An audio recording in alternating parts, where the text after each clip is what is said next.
Hey, what's up? This is Ricardo at Parts People, and in this video, we'll outline the steps for completing a part replacement on your Dell PC. Visit our website and use this coupon for a 5% off discount.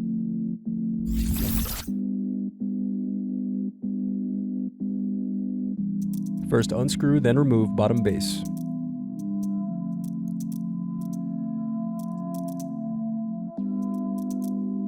Then unscrew and remove battery.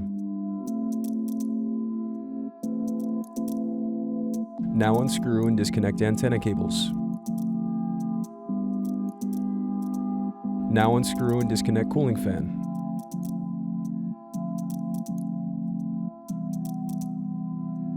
Next, loosen captive screws and remove heatsink.